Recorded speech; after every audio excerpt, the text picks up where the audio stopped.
오래간만에 이렇게 한번 인사합시다. 말씀에 기대를 거십시다. 한번 인사합시다. 말씀에 기대를 거십시다. 기대를 거십시다.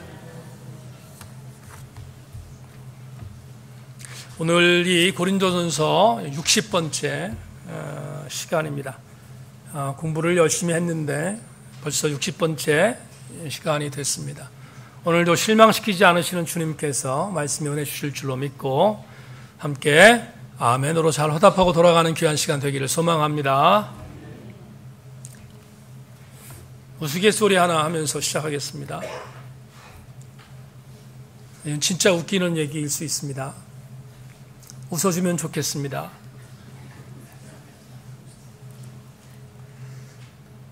경북 영양에 이동화 권사님 고향집에 아주 오랫동안 잘 키우고 애지중지 사랑하는 개 한 마리가 있습니다. 황돌이인데 지난번 신방을 다녀왔을 때 이 황돌이가 나이가 너무 많아서 그래서 잘 버티지를 못하고 짖지도 못하고 잘 있어서 오늘 내일 하고 있다는 얘기를 들었습니다. 오늘 일부 예배 때 이상훈 집사님하고 장희진 집사님 나와서 물어봤습니다. 아직도 살아있냐고 물었습니다. 그랬더니 아직도 살아있다 그런 얘기를 들었습니다. 그런데 신방을 갈 때만 느끼지만 문봉수 집사님이 그 황돌이를 너무 사랑해서 그래서 밥을 줄 때도 이렇게 여러 가지 일을 할 때도 황돌이를 사랑하는 눈빛이 보입니다. 얼마나 그 눈빛이 정말로 애인 다루듯 하는지 황돌이 사랑이 아주 지극합니다. 근데 지난번 신방 갔을 때 얼마 못 살 것 같아서 그래서 진통제로 버티고 있다고 하는데 그런 거면 사람보다 나아요. 그 진통제로 버티고 있다고 하는데 그때의 그 문 집사님의 얼굴을 보니까 정말 자식 한 명 키우는 것처럼 그런 모습으로 황돌이를 바라보는 것을 보았습니다. 그런데 제 얘기를 좀 하겠습니다. 황돌이가 문 집사님은 참 그렇게 예뻐 보이고 사랑스러워 보이는데 저는 황돌이를 볼 때마다 그릇으로 보입니다. 저게 몇 그릇이 나올까? 그 모습이 보입니다. 저보러 야만이라고 해도 어쩔 수 없지만 그렇게 보이는 건 어떡합니까? 진짜로 그렇게 보입니다. 물론 황돌이는 죽게 되면 무덤까지 만들어놨다는 얘기를 들었는데 그릇으로 갈 것 같지 않습니다. 사람이 어떤 사람의 눈으로 보면 그게 보신탕으로 보이는가 하면 어떤 사람의 눈으로 보면 무덤에 묻어줄 만큼 정말 존귀한 것으로 보이지 않습니까? 무슨 차이일까요? 어떤 차이일까요? 사랑하고 안 하고의 차이입니다. 개를 사랑하는 것과 개를 사랑하지 않는 것의 차이는 이렇게 엄청난 차이를 갖고 있다는 것을 느끼게 됩니다. 그래서 사랑은 참 위대하다는 생각을 하게 됩니다. 몇 주 전 JTBC의 뉴스룸을 시청하다가 그날 뉴스룸 초대석에 한 여가수가 초대된 것을 본 적이 있습니다. 그 여가수는 26된 아이유라는 가수였습니다. 저는 이 가수의 원래 이름이 아윰인지 알았습니다. 그런데 이 가수의 이름이 아이유라는 것을 얼마 전에 정확하게 알았습니다. 무식하다고 말하지 말고 뭐 그런 거 어떡합니까? 아이유인 줄로 알았습니다. 그런데 JTBC 뉴스룸 초대석에 아무나 부르지 않는데 그날 이 아이유라는 여가수가 초청된 이유를 알게 되었습니다. 손석희 앵커가 아이유라는 이 가수를 대담석에 앉혀놓고 왜 그녀를 초청했는지를 알게 되었는데 저는 잘 모르지만 작년에 그녀가 만들고 작곡하고 뮤직비디오까지 만든 음반, 그 음반이 팔레트라는 음반인데 그 음반이 가장 많이 팔린 음반이 되어서 음원도 1위고 가장 많이 팔린 음반이 돼서 1년에 한 번 가장 많이 팔린 음반에게 주는 대상 골든 디스크상을 수상했기에 그녀가 초청된 것이었습니다. 손석희 앵커가 아윰이라는 여가수에게 이런저런 이야기를 나누다가 이렇게 질문했습니다. 아유미 씨, 이 프로듀싱을 미안합니다.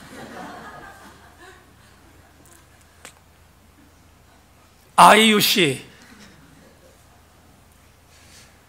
아이유 씨가 프로듀싱한 이 작품 대중의 인기가 대단히 많아서 작년에 그렇게 엄청난 인기몰이와 여러 가지 일들을 했는데 이 작품을 만들 때 아이유라는 당신이 이 작품을 만든 목적과 메시지가 있습니까? 를 물었습니다. 참 괜찮은 질문 같았습니다. 이 작품을 만든 의도와 목적이 있습니까? 이렇게 물었습니다. 그러자 여가수가 26밖에 되지 않은 여가수가 참 괜찮은 대답을 했습니다. 이 가수가 이렇게 말합니다. 제가 제작한 팔레트의 프로듀싱 이 작품의 가장 중요한 주제는 사람이었습니다. 사람들 사는 이야기를 이 안에 담고 싶었습니다. 사람은 빼놓을 수 없는 주제이기 때문입니다. 26된 이 청년이 한 말이 굉장히 마음에 와닿았습니다. 왜 마음에 와닿았냐면 이 청년이 한 말이 저에게는 이렇게 들렸습니다. 사람 이야기를 쓰고 싶었습니다.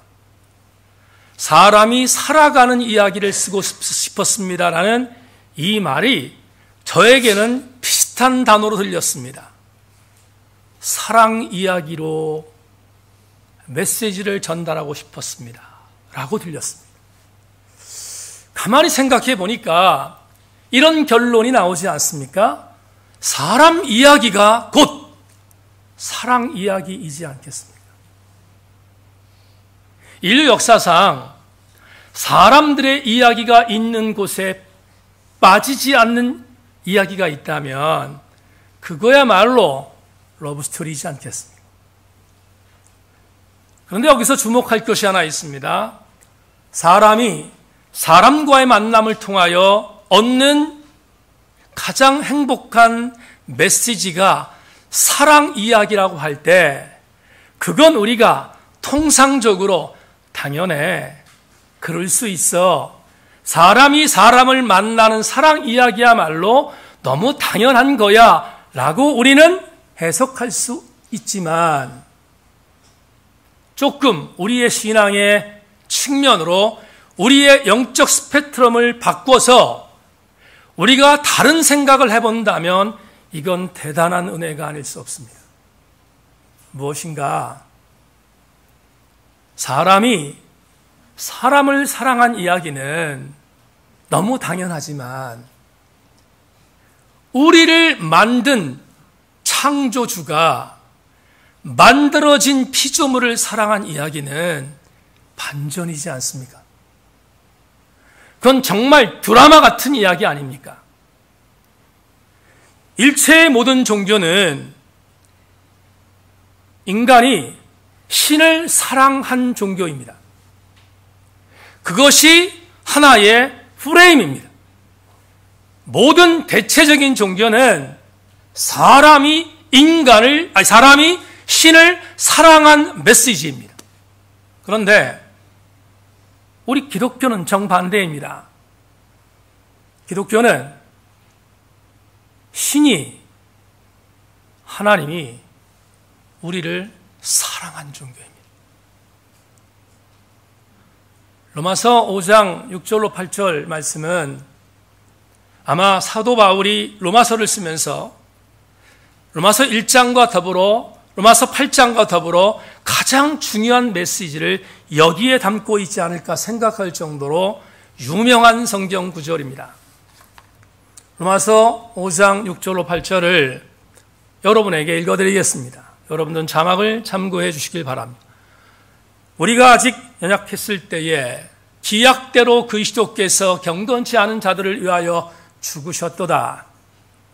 의인을 위하여 죽는 자가 쉽지 않고 선인을 위하여 용감히 죽는 자가 혹 있거니와 우리가 아직 죄인 되었을 때에 그리스도께서 우리를 위하여 죽으심으로 하나님께서 우리에게 대한 자기의 사랑을 확증하셨느니라. 여러분, 이 메시지가 어떻게 들리십니까? 이 메시지를 어떤 학자는 이렇게 말했습니다. 로마서 5장 8절이 The climax of the love story라고 말했습니다. 사랑의 극치라는 것입니다.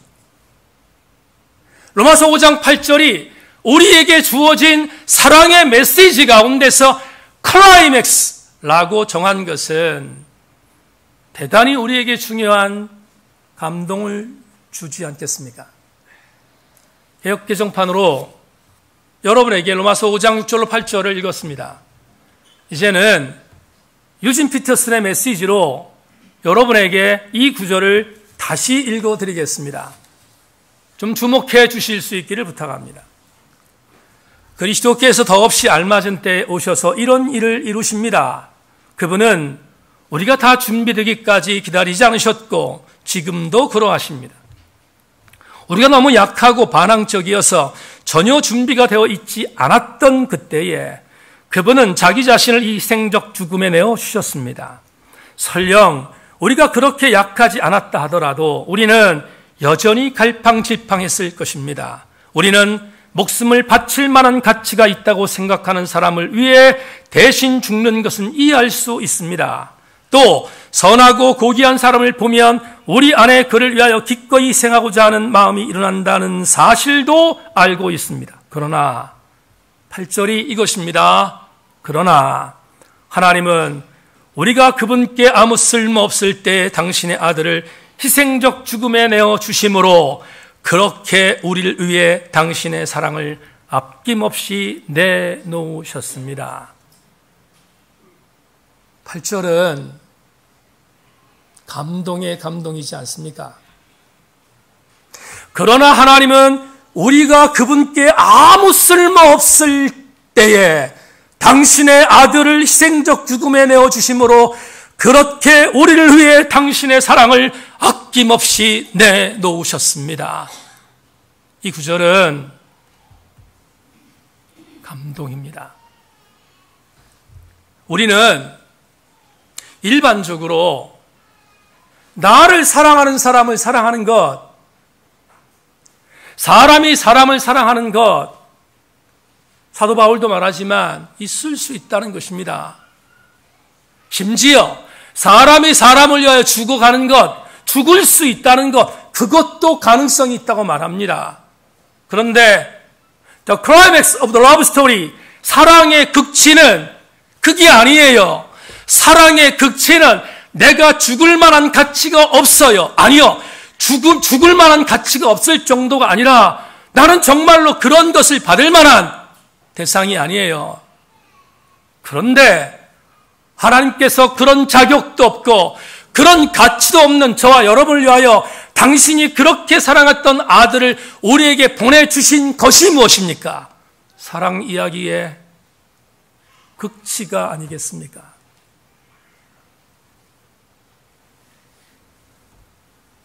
(1990년 11월 25일) 날 제 아들이 태어났습니다. 서울에 있는 한 병원에서 아들이 태어났을 때 저는 밀양에 있는 교회에서 시무를 했습니다. 그날이 주일이라서 아들 옆에 없었습니다. 아내 옆에 없었습니다.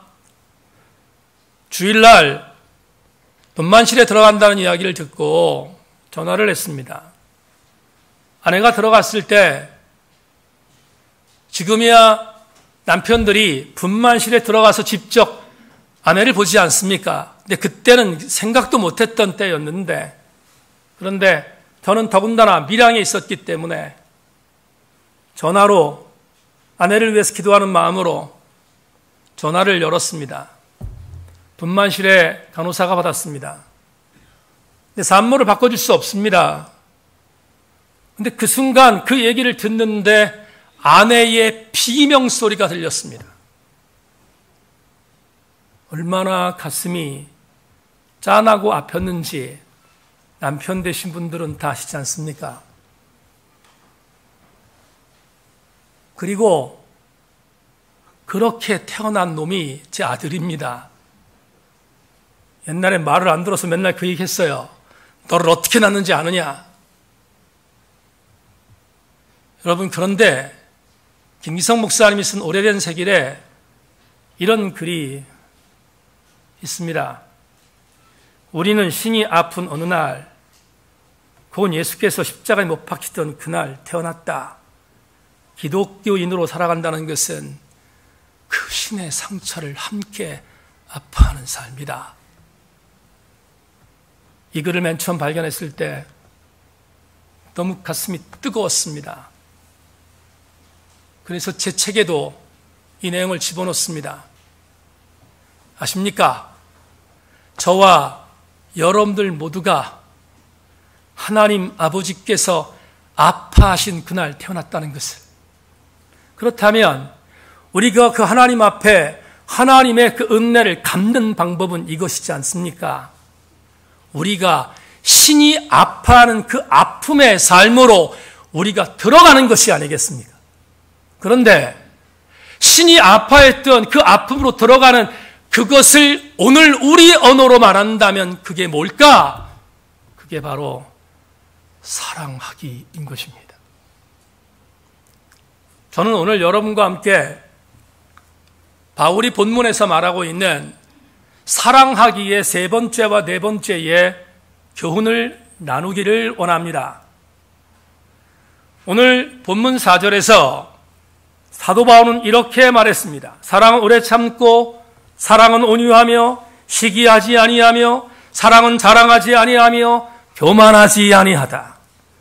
오늘 여러분과 함께 설교 준비를 하다가 이 세 가지를 다 하면 시간 넘어갈 것 같아서 마지막 세 번째 것은 다음 주로 넘기고 세 번째와 네 번째의 신의 아픔에 참여하는 사랑하기가 무엇인가를 함께 공유해 보기를 원합니다. 세 번째, 사랑하기란 뭘까? 사랑하기란 진심으로 사랑하는 대상자에게 무언가 이루어지기를 바라는 마음. 그래서 사랑한다는 것은 진심으로 바라는 마음이다. 이렇게 해석하고 싶습니다. 왜냐하면 오늘 시기하지 아니하며라는 이 단어에 집중했기 때문입니다. 여러분, 여기 시기하다 이 단어를 주목할 필요가 있습니다. 우리나라 언어로 시기하다라는 단어는 부정적인 단어로 쓰이지 않습니까? 우리가 보는 성경에는 시기하다로 되어 있지만 개역개정판 말고 우리가 먼저 보던 개역판에는 조금 더 나쁜 말로 쓰였습니다. 투기하지 아니하며 라고 쓰여 있습니다. 그렇다면 투기와 시기라는 단어를 공통분모로 말하고 있는 헬라어 단어가 뭔가 언어를 보면 젤로오라는 단어를 썼습니다. 이 젤로라는 단어를 주목할 필요가 있습니다.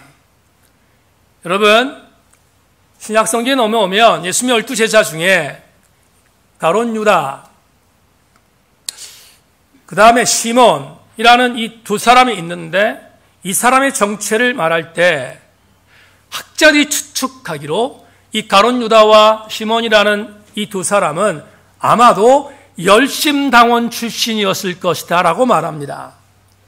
그 당시에 열심당, 우리 크로스의 공부 통해서 공부했죠? 우리 세인 아빠하고 세인 엄마, 박 집사님하고 우 집사님 공부하셨던 거 기억나실 겁니다. 중간기 400년 기간 동안에 이스라엘 유대교가 형성됐을 때 4개의 분파가 있었다. 바리새파, 사두개파, 그리고 서기관, 또 하나 열심당원이 있었다. 이렇게 말했습니다.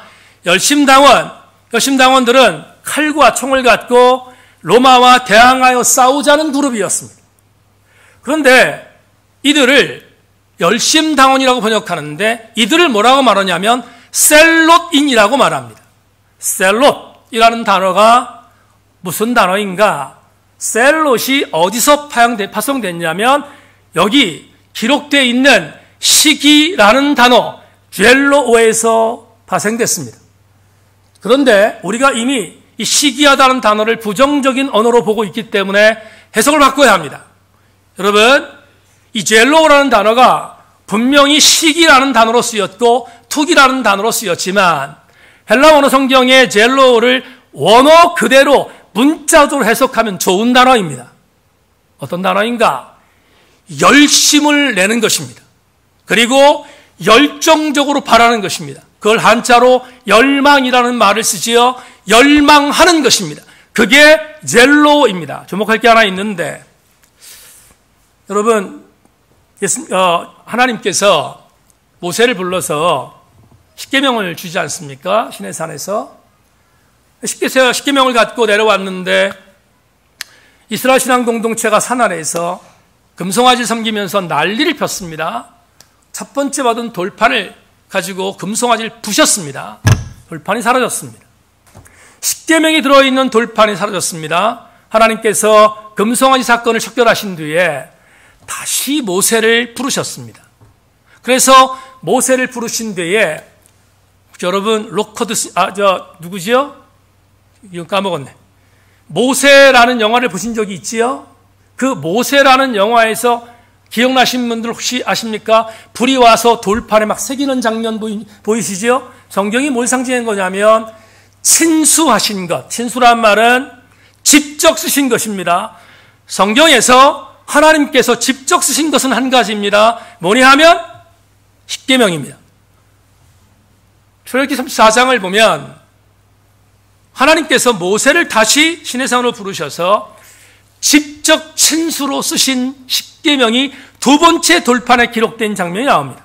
그런데 그 두 번째 돌판에 기록되어 있는 그 장면 중에서 이 계명, 우상을 섬기지 말라는 계명을 선포한 뒤에 하셨던 말씀이 있습니다. 출애굽기 34장 14절에 이렇게 기록되어 있습니다. 너는 다른 신에게 절하지 말라. 여호와는 질투라 이름하는 질투의 하나님이니라. 다시 읽겠습니다. 너는 다른 신에게 절하지 말라. 여호와는 질투라 이름하는 질투의 하나님이라 라고 되어 있습니다. 여기 질투란 단어가 나왔습니다. 여러분, 질투가 우리에게 가끔 부정적인 단어로 보이지만 질투는 절대로 부정적인 단어가 아닙니다. 이 질투란 단어를, 이게 구약성경이니까 히브리어로 썼을 거 아니겠습니까? 히브리어로 이 질투라는 단어를 찾아보니까 카나입니다. 그런데 이 카나를 여러분 히브리어로 되어 있는 구약성경을 헬라적인 사람들이 읽도록 만든 성경, 다시 말하면 히브리어 성경을 헬라어 성경으로 번역한 성경을 70인의 역이라고 하는데 제가 어제 설교 준비하다가 70인의 역을 찾아봤더니 70인의 역에 카나라고 기록되어 있는 질투라는 단어가 놀랍습니다. 이 질투라는 단어가 오늘 본문에 기록되어 있는 투기라는 단어 젤로로 기록되어 있습니다. 무슨 말인가? 이렇게 해석하면 되지 않을까요? 사랑하는 사람은 질투하지 않는다? 그런데 않는다는 부정사를 생각하지 말고 질투라는 단어를 그대로 생각한다면 이렇게 말할 수 있지 않겠습니까? 질투는 사랑의 감정이 있으니까 하는 것이 아니겠습니까? 그렇다면 우리는 이 질투라는 단어를 이렇게 해석할 수 있습니다. 누군가를 사랑하는 열망이 너무 커서 그 열망이 복합적인 감정으로 떠올라서 우리 인간이 표할 수 있는 감정 중에 하나가 질투이지 않겠습니까? 오늘 제가 이 말씀을 드리는가 이유가 있습니다. 질투하는 사람이 열심을 갖습니다. 질투하는 사람이 열정이 있습니다. 질투하는 사람이 누군가에게 이루어지는 것을 소망할 수 있습니다. 저는 우리 교우들에게 이렇게 선포하고 싶습니다. 사랑하는 여러분, 내가 질투할 정도의 열정과 내가 질투할 정도의 열망이 있을 때, 누군가를 향하여 그 마음을 갖고 있을 때 그 사람은 분명히 그 대상자를 사랑하는 것이 전제가 되기 때문입니다. 그래서 그 사랑하는 사람을 위하여 몸도 시간도 물질도 드릴 수 있는 것이 아니겠습니까? 성경적인 예를 하나 다시 들어보겠습니다. 선한 사마리아 사람 잘 아시죠? 유대 사람이 여리고로 내려가다 광도를 만났습니다. 근데 레위인과 제사장이 지켜 지나갔습니다. 당시의 유대인과 사마리아 사람은 서로 상극이었음을 압니다. 서로 얼굴도 마주치지 않았습니다. 그런데 이 사마리아 사람이 이 사람을 만났습니다. 강도 만난 사람을 만났습니다. 그리고 그가 했던 반응이 뭡니까? 그를 자기가 타고 갔던 말에 태워서 주막으로 데리고 갔다고 성경은 말합니다. 주막에 들어가서 제일 먼저 한 것 그를 돌봤다 이렇게 말합니다.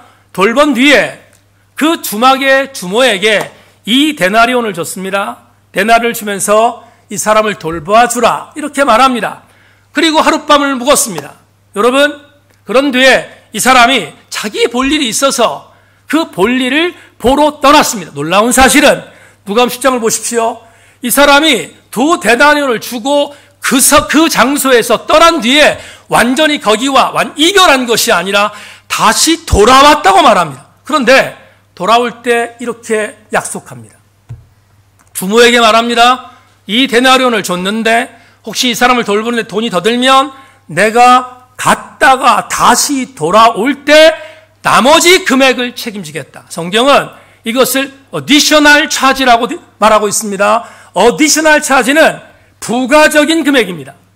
내가 돈이 더 들면이라는 이 단어, 돈이 더 든다는 사실을 전제할 때 이 사람은 돌아와서 그것까지 책임진다고 말했습니다. 그렇다면 우리 이런 생각이 듭니다. 이 선한 사마리아 사람이 생명부지의 이 사람에게 행했던 세 가지, 시간, 몸, 물질을 드렸다는 것에 동의하지 않습니까?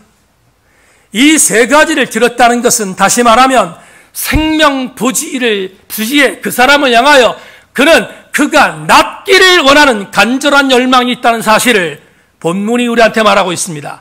그가 간절히 낫기를 원하는 그것 때문에 몸을 드리고 시간을 드리고 물질을 드렸다면 이렇게 요약할 수 있습니다. 여러분, 선한 사마리아 사람은 유대인들 정말로 사랑했습니다. 사랑하지 않으면 행할 수 없는 것을 우리에게 보여줍니다. 여러분에게 이렇게 교훈하고 싶습니다. 세인교회 지체 여러분, 내가 사랑하는 세인교회와 내가 사랑하는 가족과 내가 사랑하는 지인들에게 여러분의 몸, 여러분의 물질, 여러분의 시간을 드릴 수 있는 열망이 날마다 불타오르기를 주의 이름으로 축원합니다. 그건 사랑하고 있다는 증거이기 때문입니다. 지난주 동기들 모임이 있어서 지난주에 친구 목사들을 만났습니다. 보통 만나고 교제하고 헤어지는데 이번에는 친구들이 1987이라는 영화가 있는데 그 영화를 보자는 것입니다. 그래서 저도 익히 알고 있는 1987년이라는 영화를 동기 목사들과 함께 관람했습니다. 영화를 보다가 참 많은 생각이 들었습니다. 왜냐하면 1987년은 제가 대학을 졸업하던 해였기 때문입니다. 영화를 보면서 서울신학대학교 캠퍼스에서 1987년에 신학생들이 돌을 들었습니다. 여러분, 신학생이 돌을 든다는 건 있을 수 없는 일인데 돌을 들었던 시대가 얼마나 아팠는지 아실 겁니다. 박종철이 죽었습니다. 국가권력은 그걸 숨기기 위하여 정말 수많은 사람들을 고통을 주었습니다. 거기에 설상가상으로 연세대학교 이한열 씨가 죽었습니다. 그 광경을 영화를 보면서 다시 한번 떠올렸는데, 그런데 그 당시에 대단히 중요한 영화에도 나오지만 대단히 중요한 이슈가 하나 있습니다. 1987년에 데모했던 사람들은 물론 대학생들부터 시작됐지만 데모했던 사람들은 대학생들이 아니었습니다. 국민들이었습니다. 넥타이 부대가 나왔습니다. 직장에서 직장 근무를 해야 되는 넥타이 부대가 나왔습니다. 유모차를 끌던 아줌마가 나왔습니다. 시장통에서 장사해야 할 시장 아줌마들이 숨어 들어오는 사람을 숨겨줬습니다. 왜 이렇게 혁명적인 일이 1987년에 일어났는가? 저는 정치적으로 말하고 싶지 않습니다. 목사는 정치를 말하는 사람이 아니니까 정치적인 복성은 정치인들한테 드리고 제가 말하고 싶은 그것이 아닙니다. 왜 1987년에 그 엄청난 혁명 같은 일이 대한민국에서 벌어졌는가? 이유는 한 가지입니다. 여러분, 제 개인적인 경험을 통해서 말씀을 드립니다. 내가 사랑하는 사람들이 그 당시에 없어졌습니다. 내가 정말로 사랑했던 자들이 사라졌습니다. 내 후배들이 없어졌습니다. 알고 보면 최전방에 가 있습니다. 남영동에 끌려갔습니다. 수많은 사람들이 이유 없이 죽어갔습니다. 그 기가 막힌 고통과 기가 막힌 형편에 대한민국 사람들은 일어설 수밖에 없었습니다. 오늘 제가 이 설교와 함께 매치하며 이야기하는 중요한 포인트가 있습니다. 여러분, 가장 행복한 세상이 어떤 세상입니까? 사랑하고 싶은 사람들을 마음껏 사랑하는 시대가 가장 행복하지 않겠습니까? 반대로 가장 비극적인 시대가 어떤 시대입니까? 사랑하고 싶은 사람을 사랑하지 못하는 시대. 그것이야말로 비극의 시대가 아니겠습니까? 그렇다면 오늘 저와 여러분들이 함께 나누어야 할 첫 번째 사랑은 시기하지 않는다는 이 말씀을 여러분에게 드린다면 이렇게 적용하여 결론을 맺을 수 있습니다. 우리는 내가 사랑하는 사람이 원하는 것들이 있다면 그것을 함께 원하는 간절한 마음을 가질 때 그게 사랑 공동체가 되며 그게 사랑하는 사람의 세상이 되어진다는 사실입니다. 사랑은 사랑은 내가 사랑하는 사람을 위하여 간절히 바라는 마음인 것을 가슴에 담고 우리 교회는 이 은혜가 있기를 주의 이름으로 축원합니다. 두 번째로 사랑은 자랑하지 않는 것이다 라고 말합니다. 사랑하기란 절대로 자랑하지 않는 것이다 라고 말합니다. 여기에 자랑하다 라고 되어 있는 이 헬라어 단어를 다른 말로 표현하면 이렇습니다. 톰 라이트는 이 내용을 우쭐대다라고 번역했습니다. 유진 피터스는 뽐낸다라는 단어 썼습니다. 다시 한 번만 자랑한다라는 단어를 뽐낸다, 우쭐댄다라고 번역했습니다. 그렇다면 왜 이렇게 번역했을까? 이유가 있습니다. 이건 본문 텍스트에 대한 부분을 그대로 적용할 수 있습니다. 여러분에게 12장을 얘기할 때 말했습니다. 12장 은사를 이야기하다가 고린도 교회의 왜곡된 은사주의자들이 두 가지 은사가 최고라고 생각했습니다. 방언하는 것, 그 다음에 예언하는 것. 이 두 가지 은사가 최고라고 생각했습니다. 방언과 예언을 못하면 사람 취급도 안 했습니다. 그리고 그들을 인간 취급도 안 했어요. 예언하는 것과 방언하는 은사를 받지 못하면 신앙이냐고 생각했습니다. 깔봤습니다. 그리고 손 아랫사람처럼 여겼습니다. 그래서 고린도 교회는 굉장히 질서가 어지러웠습니다. 바울이 그냥 묵과할 수 없었습니다. 방언과 예언하는 사람들의 일탈, 그들의 교만함을 꺾기 위해서 에베소에서 편지를 쓰는 이 시간 사도 바울이 이렇게 말한 것입니다. 예언을 하는 은사주의자들아, 방언을 하는 은사주의자들아, 뽐내지 말라는 것입니다. 우쭐대지 말라는 것입니다. 그러면서 이렇게 말합니다. 더 큰 은사를 사모하라고 했는데 사랑은 뽐내지 않는 것, 사랑은 우쭐대지 않는 것, 사랑은 자랑하지 않는 것이다 라고 선포합니다. 그게 오늘 자랑하지 않는다라는 네 번째의 사랑의 속성입니다. 그러면 제가 이제 두 번째 설교를 정리하면서 사랑이 뽐내지 않는 것, 사랑이 우쭐대지 않는 것, 사랑이 자랑하지 않는 것이라는 추상적인 이 내용을 현실적으로 오늘의 언어로 바꾸어서 여러분에게 설교하면 될 것 같아 이렇게 정리했습니다. 자랑하지 않는다는 이 말을 오늘 21세기 언어로 말하면 이렇게 말합니다. 사랑은 절대로 상대평가하지 않는 것입니다. 사랑은 뭐하지 않는 것이라고요? 사랑은 상대를 평가하지 않는 것입니다. 우리는 이것을 상대평가라고 합니다. 아픈 추억 하나 얘기하겠습니다. 설교 마지막 부분인데 제 학창시절 때 저는 태생적으로 성향적으로 저는 문과적인 성향을 갖고 태어났습니다. 시를 좋아했고요. 소설 읽기 좋아했고요. 문학작품 읽기를 좋아했습니다. 친구들이 저에게 뭐라고 말했는가 하면 야, 강덕이는 문학소년이야 이렇게 말했습니다. 설교를 갑자기 하기 싫어지는 이유가 뭘까? 저는 학교 다닐 때 그래도 문학소년이라는 이야기를 듣고 자랐습니다. 그런데 반대로 문학소년이다 보니까 이과는 아주 정말 젬병이었습니다. 여러분, 이과와 문과의 성향은 다르잖아요. 인정하십니까? 이과를 졸업하신 여러분 존경합니다. 저는 정말 대단히 존경합니다. 이과를 졸업하신 분들 대단히 존경하고요. 우러러 봅니다. 제가 못했던 것입니다. 그런데 말입니다. 학교에서 시험을 보지 않습니까? 그러면 얼마나 그 당시에 비인간적인 학교였는가. 그때 빡빡 깎고 까만 교복 입고 있을 때니까 인권은 뭐 말할 것도 없는데 여러분 시험을 보지 않습니까? 그럼 국어, 영어, 수학이 나와요. 나오면 전교생이 600명 됐는데 1등부터 600명까지를 발표해요. 교무실에 붙여놔 이렇게 바깥에다. 그러면 수학 시험을 보면 저는 300등 밑에서 찾아야 돼요.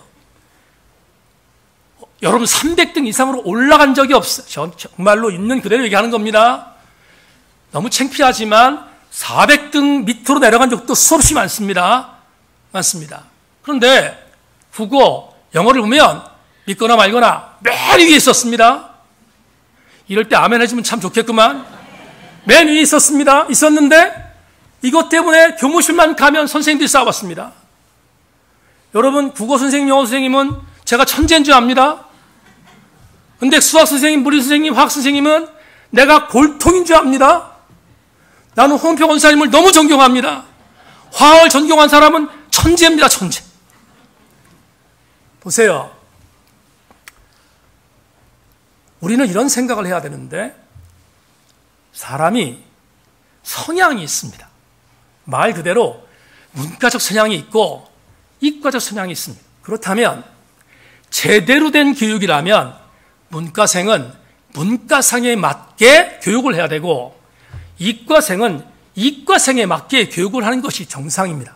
그런데 문과생의 성향을 무시하고 이과를 문과생에 있는 사람에게도 상대평가를 한다? 이건 뭔가 폭력입니다. 반대로 이과의 성향에 있는 사람을 국어를 못한다고 윽박지르면 그건 폭력이지 않겠습니까? 여러분 다 보세요. 문과와 이과를 다 잘하는 사람이 있습니다. 맞습니까? 있잖아요. 그러면 우리 선생님들은 말합니다. 야, 정말 공부 잘하는 천재야. 정말 칭찬해 줍니다. 칭찬하지 마십시오. 천재가 아니라 괴물이에요. 여러분 국어와 수학을 같이 잘하는 사람은 괴물이지. 왜 그런지 아십니까?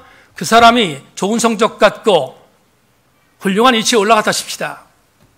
그 사람은 10 중에 9명은 상대방을 상대평가할 수 있는 가능성이 많습니다. 모두 다 같지, 자기 같기를, 아니면 자기와 같지 않은 것을 폄훼하기 때문입니다. 여러분에게 50보 100보라는 말을 가끔 합니다. 50보 100보. 거기서 거기란 뜻 아닙니까? 도끼 객긴이란 뜻이잖아요. 근데 우리는 이것을 부정적으로 쓸 때가 많습니다. 50보 100보, 도끼 객긴. 그런데 오늘 반대로 긍정으로 쓰겠습니다. 새인교회 교회 여러분, 사람은 다 50보 100보입니다. 사람은 다 거기서 거기입니다. 이렇게 말합시다. 사람 위에 사람 없고 사람 밑에 사람 없습니다. 사람은 다 같이 존중받아야 될 대상이지 평가받을 대상이 아니라 이 말입니다. 더군다나 상대적으로 평가한다면 그건 폭력이지 그건 정의가 아니다 이 말입니다. 전도서 기자가 쓴 전도서 1장 10절을 읽어드리겠습니다. 무엇을 가리켜 이르기를 보라 이것이 새거리라 할 것이 있으랴 우리가 있기 오래전 전 세대들에도 이미 있었느니라. 이 구절이 주는 대단히 중요한 은혜가 무엇입니까? 전도서 기자가 모든 것이 헛되다고 말한 뒤에 누군가 뭔가를 뽐내는 그들에게 이렇게 말합니다. 착각하지 말아라. 해 아래 새 것이 없다고 말합니다. 네가 자랑하는 모든 것들이 이미 하나님께서 있게 만들어 준 것이니까 자랑하지 말라는 것입니다. 다시 우리 교우들에게 권고합니다. 사람은 평가의 대상이 아니라 존중받을 대상입니다. 그것은 내가 누군가에게 너는 나보다 못하다고 뽐내거나 우쭐대거나 자랑하지 않을 때 가능한 은혜임을 잊지 말아야 합니다. 목양터 이야기반항에 있었지만 연합회 목사님들이 독서 모임을 시작했습니다. 거기 모인 목사님들 저보다 연배가 밑입니다. 그리고 저보다 목회 경력도 짧습니다. 제가 리딩할 수 있습니다. 그런데 이번 첫 번째 독서 모임을 통해서 함께 나다가 대단한 은혜를 받았습니다. 아무개 목사님이 말했던 북리뷰, 어떤 목사님이 말했던 북리뷰, 그 이야기를 듣다가 내가 보지 못했던 시각으로 발표하는 것을 보며 이 생각 들었습니다. 그래서 사람은 죽을 때까지 배우는 것이다. 절대로 남을 폄훼하거나 절대로 남을 평가하거나 하는 일들이 없어야 한다는 것을 이번에 다시 한번 느꼈습니다. 사랑하는 새인교회 지체 여러분, 여기에 있는 우리 모든 성도들마다 상대방을 평가하지 말고 상대방을 존중해 주는 아름다운 성도들 되기를 주의 이름으로 축원합니다. 말씀 맺겠습니다. 제가 존경했던 선생님 한 분이 얼마 전에 돌아가신 신영복 선생님입니다. 그 신영복 선생님이 쓰셨던 나무야라는 수필집에 그분이 태백산의 한 산에 올라가서 소나무를 보면서 쓰신 글이 하나 있습니다. 그 글에 야, 이거 정말 기가 막힌 통찰이다 생각했던 한 글을 소개하고 설교를 맺겠습니다. 신영복 선생님이 이렇게 썼습니다. 나는 문득 당신이 진정 사랑하는 것이 소나무가 아니라 소나무 같은 사람이라는 생각이 들었습니다. 그리스도인이라고 부름받는 저와 여러분들, 소나무도 사랑해야 되지만 진짜로 사랑할 대상은 소나무 같은 사람이지 않겠습니까? 우리 함께 여러분 옆에 있는 소나무 같은 사람, 여러분의 가정에 있는 소나무 같은 사람, 떨어져 있지만 내 사랑하는 가족들과 같은 소나무 같은 사람, 그 사람들을 사랑하는 진짜 그리스도인 되었으면 좋겠습니다. 그 은혜가 우리 모든 성도들에게 온전히 이루어지는 아름다운 우리 교우들 다 되기를 주의 이름으로 축원합니다. 하나님 감사합니다.